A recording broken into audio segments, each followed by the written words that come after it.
Alrighty, let's do our two converters. This will be fast and sweet, under 4 minutes. So with those of you with low attention spans, this should be beautiful.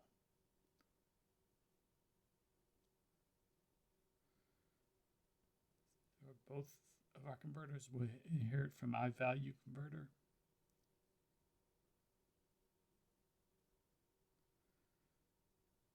So our bool visibility converter will check if it's being passed in a bool, a Boolean. And if it is, if that value is true, then it will be visible. If that value is false, then it will not be visible. Else will return visible. Down here, we will do a convert back because Windows App SDK does have a affinity for two-way mode in the binding, even more it doesn't make total sense. But that's something we've always been used to, I believe. So if it's collapsed, then we return false. If it's otherwise, we return true.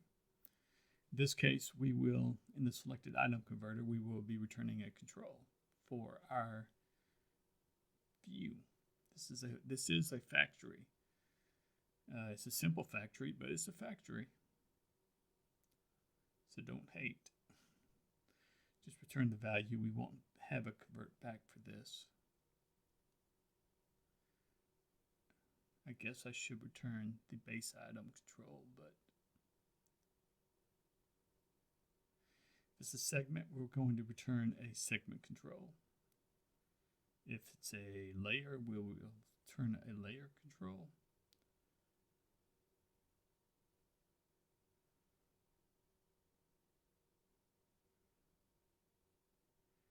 Think about some of this stuff in software that we end up doing, and it gets so complicated, and then you see the raw beginning of it, how simple it is.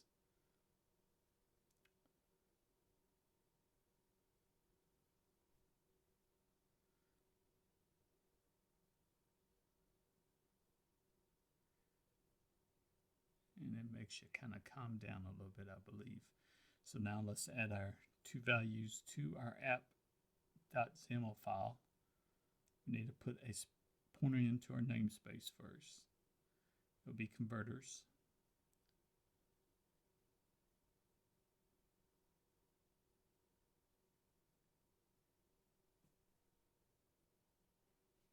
Bring freeze.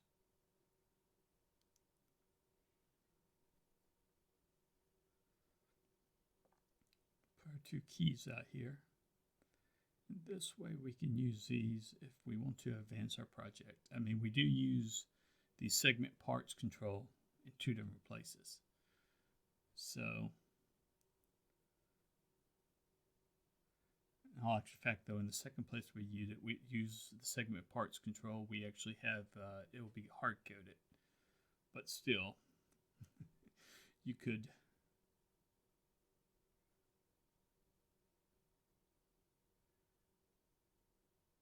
have this there. All right, so if you got something out of this, like and subscribe. All glory be to God. And I will see you in the next video, which will be just right up next tomorrow.